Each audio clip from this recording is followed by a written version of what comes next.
Hey everyone, welcome to the Localite podcast, your go-to place for the who, what, when, where of Alamance County and all the surrounding areas for the week of April 6th to April 12th. I am your host, Tyler Smiley. We had a great week last week. I want to thank everybody for really downloading those episodes for the podcast, going reaching out with us with the Instagram. I do want to say big thank you. Me and Chris, my producer, really appreciate all the work on that first week, and hopefully we can get this to grow. But also want to put a little note there. If you have events that you want us to look into, let us know, because we can only look so many different places, and we would love to highlight y'all. So if you got anything going on, you got anything big, hit us up. We can put it out there on the show. Last week was nuts, though. I was at Lidl, my favorite grocery store in all of Burlington. We need to talk about an epidemic, though. It's an epidemic of probably the end of society if this continues. Put up your shopping carts. This is all over the place. It was at Lidl. I saw it at Food Lion a little bit. If you don't know, this will hopefully sway you if you're a cart terrorist or something. There's a litmus test for whether the person is considered self-governable. It's called the shopping cart theory. About years ago, and every single time I see one of you psychopaths not put up your shopping cart, I think about this.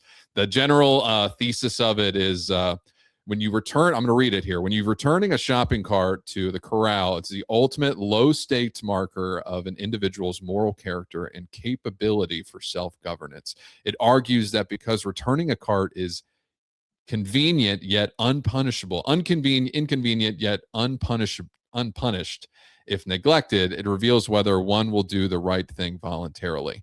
So when I see 6 shopping carts just out in the parking lot, and I've watched it live, they have people literally, they put their groceries in the car and then they just like let it go. What's wrong with you? Put it up. Okay. I've never worked at a grocery store, but let's, as a community, as an Alamance County, let's lock in. Okay? That's my soapbox. Let's get into the tailored picks of the week, brought to you by, I'm quoting this. It's just funny because it's right after Easter. Brought to you by the word sin. On Monday, just to get into it, there's a lot of alcohol and smoking this week. Alamance County, it's funny. Right after Lent, everyone's just getting into the groove. But on Monday, we've got April 6th. For All Occasions, hosting a beer tasting. For All Occasions, great little shop. It's usually where I get, if I'm feeling froggy, it's where I'll get some really nice coffee. They have a lot of little trinkets there. If they have some different things of beer, but for them, they're doing a beer tasting. Certified Cicerone Jamie Garcia from Raleigh's Brewery, Bhavana, is bringing their Bulgarian style beer to Burlington's For All Occasions. That's on Monday. I didn't get a time. I couldn't find it, but I imagine it's Monday. It's got to be after work. I don't know how many people are doing a beer tasting in the afternoon, probably around 6 p.m. We'll put some details in the show notes if we end up finding that. If you're not into drinking, Mebane City Council meeting is going on, so just go to that. If you're not into alcohol, go to the City Council meeting, sober up. It's probably very sobering for all of the municipality details going on. But that's at 6 to 8. That's in City Hall at Mebane.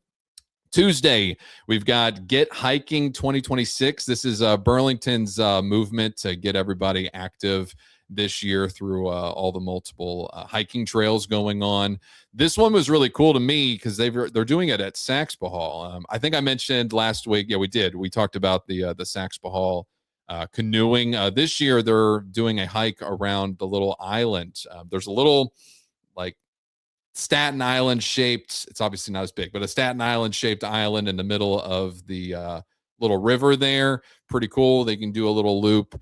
They're doing small groups. It's about 15 to 16. The cool thing is if they, you have to get tickets if they've overbooked. There's more details on the website for other other hikes that you can do, because obviously we don't want to get a crazy mosh pit of people out there on the trail.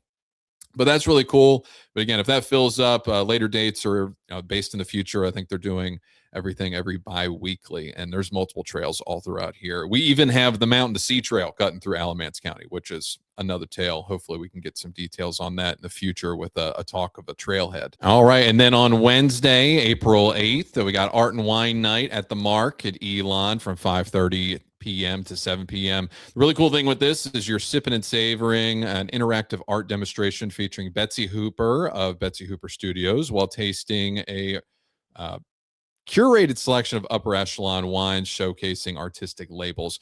You got a $15 ticket. Make sure you call ahead. You can reach them at 336-586-0329 for your reservation. I believe they're trying to build this into a series from what we could gather. But yeah, some other cool details going on in Elon. And then building into what happens in Elon, on Thursday, we have a continuation of the Elon Farmers Market. Really cool that they reached out and they were glad that we could share some of other details. Make sure you hit them up. Again, that's every Thursday heading into October from 3 p.m. to 6 p.m. And in addition, some more brewery action we got going on. Cigar night at Poison Ivy. Again, this is Thursday, April 9th from 6:30 to 9 p.m. They're doing every Thursday on the patio. You're going to have some selections of cigars. They have some really nice beer over there. They're over next to Fleet Feet, so make sure to go hit them up. And then on Friday, let's take a breather. We got to reflect on this week. Maybe you read a book or something. I try to find something on these Fridays, but I think we've done enough alcohol and running going on. Maybe we need to have a reflection on the week. Let's settle down and lock in. On Saturday, though, 4th annual Cedarock Trail Run. That's from 7 a.m. to 12:30 p.m. This is their 5K, 10K half marathon with half marathon relay options as well. That's at Cedarock Park here in Burlington. Registration's still open. So if you want to lock in and go for really cool activity to ignite your springtime runs, go ahead and go do that. If you're not into running, I'd probably stay away from the park. There's probably going to be a huge amount of traffic that morning. So if you're going to go take the kids over into the little playground and go do the trails, maybe do that after. And then additionally on Saturday, we got another brewery, Little Oblivion Brewing Company, hosting their Cornhole tournament in Graham. That's from 5:30 to 7:30 p.m. I wish I knew about this one sooner. I think we need more cornhole tournaments in Burlington. I remember when Hooters did theirs years ago. Really wanted to take advantage of that. The last one I did was it was in Gibsonville. It was at the Toasty Kettlist. Not to shout out, but I won that tournament. I'm just saying, won that one. But yeah, we need some more cornhole tournaments. That'd be really cool if we can get those out here in the community. And then on Sunday, I gave some love to the other run clubs last week, but I can't forget the Chill Extreme Run Club. That's at 10:30 a.m. They run those run clubs every Sunday, 10:30 a.m., but it's at varying locations. Sometimes it's at Poison Ivy, sometimes at the Rosemary, or it's at Fleet Feet, or it's in Graham. They literally change it all the time, which is really cool. You can check out more of their details on Instagram, Facebook groups, and they're hosted by Jake Grandi, who's the running guy around here. So if you guys want another cool activity, go ahead and hit them up. That's on every Sunday. Well, that about wraps up the entire week. Again, if you have some activities that you guys want to get into, some activities that you want us to highlight, hit us up, shoot us an IM or a DM on the Instagram, shoot us something in the show notes. I believe we have a link for you to message us everywhere, Facebook, everywhere. Lock in. I've said lock in so many times. We need a lock in counter. It's hard to do these on the cuff. But again, thank you guys. And then thank you again for listening to the Localite podcast. If you like what you hear, share with your friends. If you attend any of the events or meet any of the people in this week's episode, let them know where you heard it all about. All right. Have a good week. Peace.